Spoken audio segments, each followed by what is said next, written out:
Mike almost clapped for me there. I was ready, but I was watching others. You know, I've made the rookie mistake of showing up to the Halifax waterfront with notes but no paperweight to hold them to the podium here. Shannon, thank you very much for that very kind introduction. Is the audio okay, or do I need to raise the mic? We good? Okay. Thanks very much for the kind introduction. It's wonderful to be joined by colleagues Mike Kelloway, who's graced us with the President's Cross and the Causeway, and Jessica Fancy-Landry, who's come up to the city as well, to share some important news about what the federal government's going to be doing to support the province and its communities when it comes to getting things built here at home. It's wonderful to be here with Minister Lohr as well, who I had the pleasure of serving alongside during my time in the Housing and Infrastructure portfolio. I know he cares deeply about the province, every one of the communities that make it up, and now in his role with some consideration of the cost of things, I think he'll be pleased with some of the news that we'll share today as well. Before we get too deep into the announcement, I think it's important that we just reflect on where we are and some of the economic headwinds that we're facing, and particularly when we consider the impact of the unjust tariffs that we see leveled against Canada from our largest trading partner. There are things that we have been doing to work on to continue to preserve important exemptions under the USMCA, or CUSMA as we call it in Canada, but it's important that we turn inwards to figure out what we can do at home so we're not dependent necessarily on one trading partner. Of course, that involves diversifying our export markets. It involves doing more trade as between provinces, but importantly, it includes making sure that we can actually build things within our own communities, and that's what brings us to today. We've got news to share about investing in infrastructure that makes communities more vibrant places to live. One of the things that I love about these projects, and the Canada Community Building Fund in particular, is that when you make the investment up front to build infrastructure, you're putting people to work, typically in good paying jobs in the construction sector, but you're also having a lasting impact by leaving communities better off with the infrastructure that you build. I think to myself about some of the projects that we've seen over the years that I've been a member of Parliament. Sometimes it's more efficient transportation or transit systems. Other times it's recreational infrastructure that promotes healthy living and a more active population. It can involve climate resiliency, protect our communities against the damaging and very serious economic consequences in addition to the public safety threats posed by climate change. One of the programs that we have, the Canada Community Building Fund, is a way that we fund directly the infrastructure costs of municipalities by signing an agreement with the provincial government. I'm very pleased to share that as a result of this year's deal with the province of Nova Scotia, the federal government will be investing $63.2 million directly into communities here in Nova Scotia. This is a reliable source of funds that allows communities to plan predictably their costs over the course of the next year when it comes to building that infrastructure. And you can look around and actually see the impact it has. The pool on the Commons has benefited from this particular fund. Earlier this year, we joined a community in a rural portion of HRM down in Sheet Harbour for an announcement with a lifestyle centre paired with emergency fire services that are going to help promote public safety in rural HRM. This is a tremendous thing for the province. It's going to have a positive impact on the economy, but importantly leave communities off in the long term, better off in the long term. I want to sincerely thank the Premier, Minister Lohr, for being here in the province of Nova Scotia, all of my federal colleagues who've made it to the announcement today, and of course the communities who will be exercising their judgment on how to best deploy this federal investment at a local level. Thank you. With that, I'll hand the microphone back over to our MC. OK, alors je m'excuse, c'est toujours une nouvelle langue pour moi, mais j'ai envie de pratiquer. Alors juste en bref, c'est une annonce très importante pour la province de Nouvelle-Écosse et pour les communautés qui restaient ici aussi. Avec ces fonds pour faire des investissements dans l'infrastructure, c'est possible pour rendre plus efficace le système de transportation, pour créer des facilités pour promouvoir la vie avec les bonnes santé, l'activité physique aussi, et aussi pour construire des infrastructures pour éviter les conséquences des changements climatiques. Avec ce support, c'est possible pour la communauté de construire des nouveaux projets très importants pour les communautés locales. Juste pour exemple, dans cette ville, c'est possible d'observer des piscines de la commune de Halifax Halifax et aussi des nouvelles infrastructures pour éviter les feux et pour assurer des communautés dont l'environnement urbain et rural, l'infrastructure pour le bon santé, l'activité aussi. Aujourd'hui, nous faisons des annonces pour assurer les provinces de Nouvelle-Écosse à 63,2 millions de dollars pour faire des investissements dans l'infrastructure locale. C'est très important. Un grand merci pour nos partenaires avec Nouvelle-Écosse et mes collègues fédéraux aussi. C'est une bonne journée pour Nouvelle-Écosse et pour toute la communauté qui est ici. C'est OK? OK, merci. Merci, Ministre. Thank you very much, Minister Fraser. And now we'll pass things over to Minister Lohr.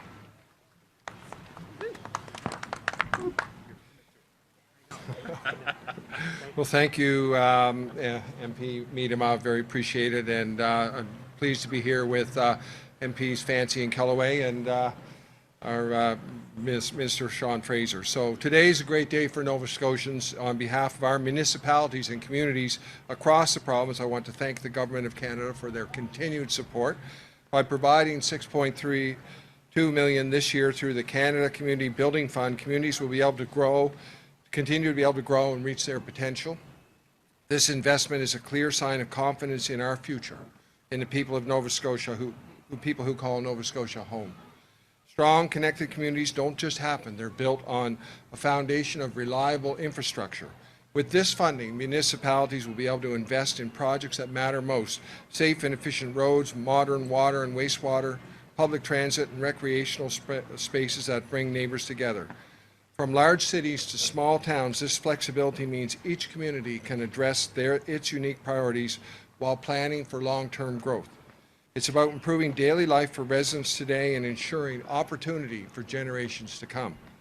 Thank you to our federal partners for recognizing that when we invest in infrastructure, we invest in people. Together, we're building a stronger, more connected Nova Scotia. Thank you.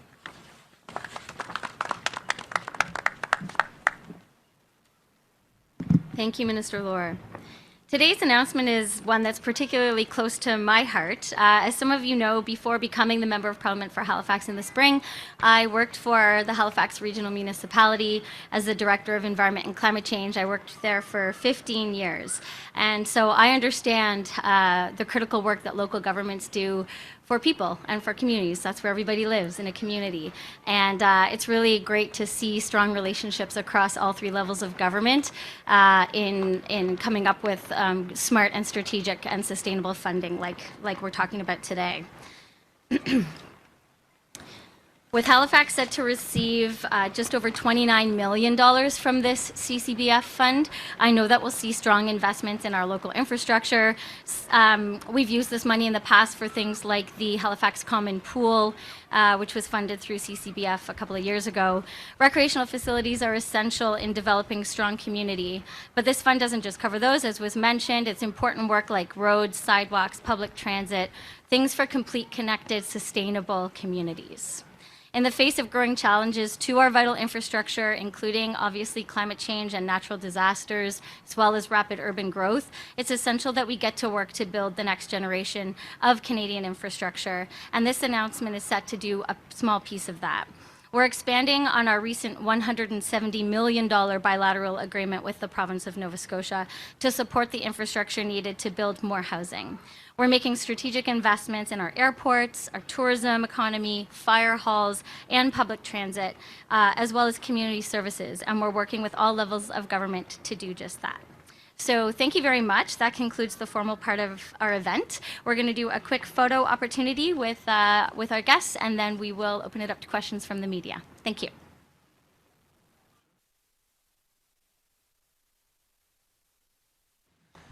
Thank you all for coming. We'll now open the floor to questions from the media. Please state your name and where you're from before asking the question.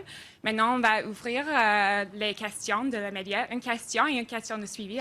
Et por favor, please direct the question to the person that you'll be asking the question to. Thank you very much.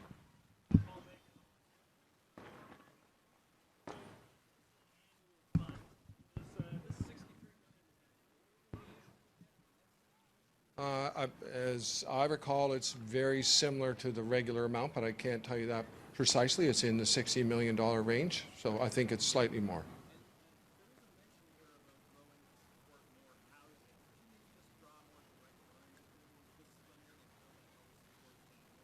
So one of the big needs our communities have across the province is water and sewer, wastewater, and all of those things need to be built out to increase density, to build more housing. So I think there's a very direct line to more housing. Exactly how each community will use it is up to them. They can use it to stack on provincial programs, so it's a pretty broad flexibility. I believe on the website you can see the criteria, but there's a fair number of criteria, so it can be used to build housing, yes. To build infrastructure for housing.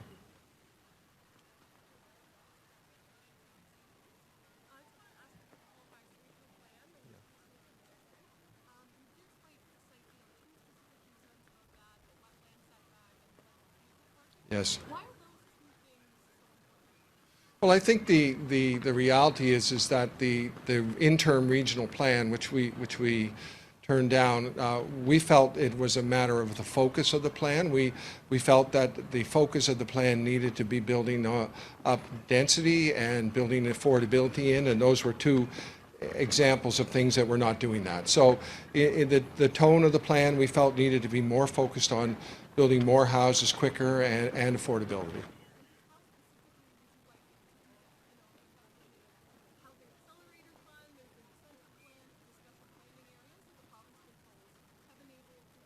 Right.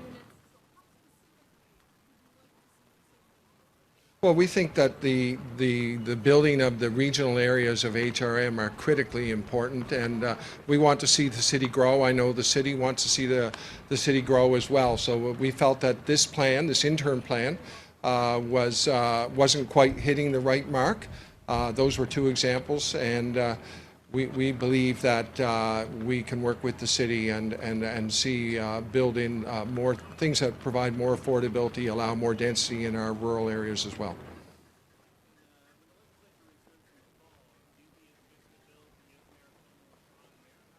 So we did commit to consulting with the NSFM, and that is underway. As far as what I will do in the fall, you know, we don't talk about actual bills until the day of. But I can't predict that. That's being consulted with.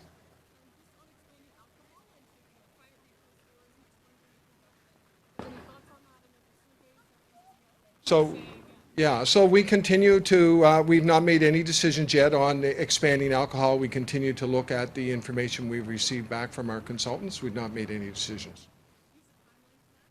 I think I would expect to do that in the fall, but. That would be my expectation. Yes.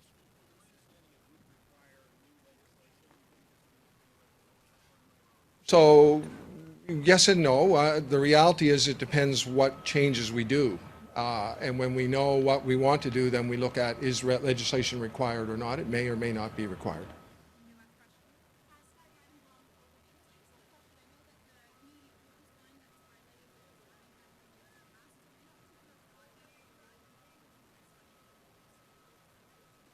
Well, that's a good question, and maybe Sean Fraser knows the answer to that. I know that we can talk about what's been done in the past with this fund. In terms of what the communities are doing going forward, I don't have that information for you. Well, look, more an explanation than a clear answer.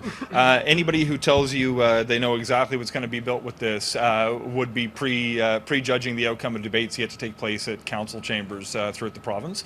The advantage to this particular fund and why we continue to support it is that it gives local decision makers the authority to target local priorities that may not fall within the four corners of an existing national program. So just to answer Paul's question, it tends to have a slight increase each year, in addition to whichever other programs the federal government may put on the table to access infrastructure. So with this, it'll be up to the debates that play out in local council chambers. So to the extent communities have those projects that are of sincere public interest that are going to leave the community a better place, this is a great time to approach your local council directly to advocate for the projects that you believe will help strengthen your community for the long term.